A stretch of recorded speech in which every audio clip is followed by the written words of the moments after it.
Perkembangan tren minuman kekinian semakin banyak. Bagaimana minuman tradisional dapat mengimbanginya? Belajar dari Oma Yustin. Di usia yang menganjak 70 tahun, cara terbaik memasarkan produk tradisional adalah menjaga rasa original dari bahan baku yang digunakan. Bisa menjadi spesial karena berhasil menghadirkan kembali rasa dulu yang pernah kita nikmati. Bagaimana sih perjalanan sang kreator tren cendol di Bali ini? Saya nyari outlet-outlet yang bisa disewa atau bagi hasil di lapangan jualan. Tidak seperti ini suksesnya. Kita di lapangan bawa sampel, mari Pak, cendolnya saya sendiri ngajarin sama anak-anak, ayo berani. Harus bener-bener hati kita ini harus kuat. Kadang kan ada rasa malu, ada rasa penghinaan dari yang beli cendol, ada yang ini. Saya nggak peduli itu. Pokok harga saya waktu itu 9.000. Biar orang lain, oh di sana dawatnya 6.000. I don't care. Pokok saya, inilah cendol saya. Saya kasih nama cendol keraton. Mengapa dikasih nama cendol de keraton? Artinya misi kita, pembeli seperti raja dalam keraton. Keraton itu kerajaan artinya. Nah, waktu di pameran tuh, pertama kali jualan di pameran dapat, ya kalau tidak salah 45.000, hanya laku 9 gelas. Uangnya itu sampai sekarang masih disimpan di kantor cendol di Pelangkiran saya taruh. Sampai sekarang. Karena penglaris itu adalah awal kita jualan yang mendapatkan keuntungan. Jadi makanya kalau ini untuk anak-anak muda terutama penjual-penjual baru itu, penglaris itu kalau ada orang yang beli pertama kali, dia punya uang 5.000 nggak apa-apa, kasih 5.000. Itulah sebenarnya cikal bakal, kalau saya percaya begitu. This belief of not, ya.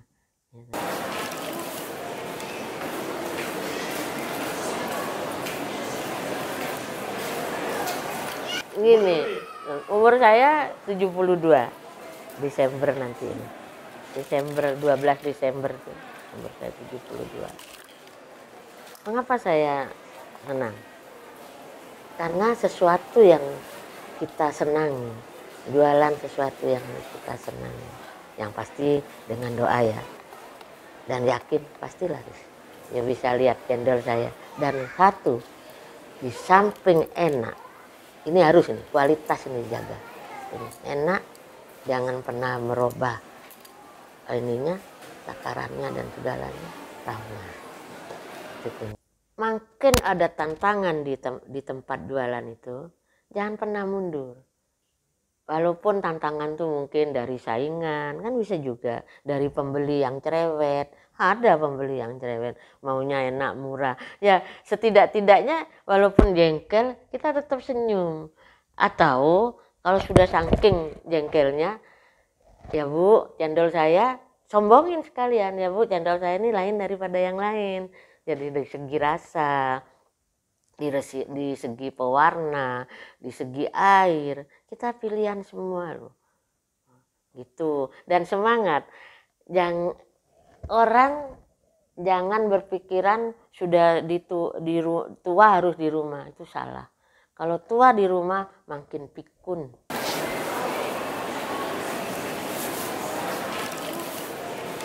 Aduh, kalau segi menjengkelkan ini ya. Dia nanya, Bu cendolnya berapa? 10.000.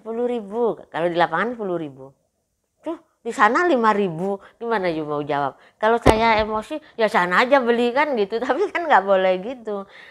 Kita dengan ini, ya Bu, karena cendol kita ini beda.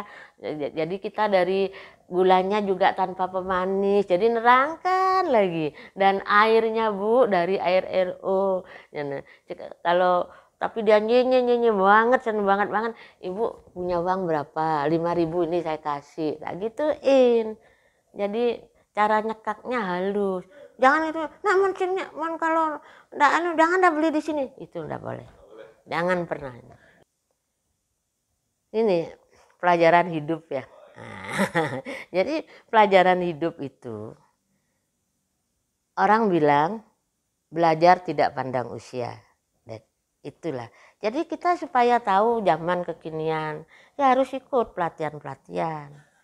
Saya selalu ada juga yang mencemooh, betul masih ikut belajar. Nah, kalau hal itu yang saya dengar, saya langsung cemes.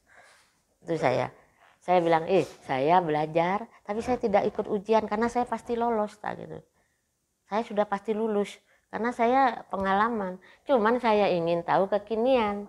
Nah, kalau sekarang belajar HP, kalau kita digital, saya masih gaptek, tapi saya bisa lolos karena belajar. Di sisa hidup saya ini, saya tidak ingin muluk-muluk, harus kaya, harus apa. Saya sudah cukup kok, cukup untuk makan sudah punya, tempat tinggal udah punya, penghasilan udah punya, dari kantor ini juga dapat gaji saya. Ya, tapi saya ingin di anak-anak muda nih terutama, lihat saya yang sudah tua masih semangat. Mengapa kalian yang muda-muda nggak ada fight sedikit pun? Nah, jeleknya anak muda jualan nih, begitu sehari 2 hari ndak laku, besok bosennya jualan. Harus tetap. Dan satu keinginan saya, semoga setelah saya nggak ada, Cendol de Kraton masih tetap eksis dan akan tumbuh uma yang lain. Walaupun mungkin di cendol lain, di anu lain. Dari Oma Justin kita belajar bahwa benar tidak ada kata terlambat. Selambat-lambatnya yang penting mau belajar. Memang pasti kesuksesan tidak akan kita ketahui datang di usia berapa. Kita belajar dari fakta sejarah. Pria yang akrab disapa Colonel Sanders baru meraih kesuksesan di masa tuanya di usia 65 tahun.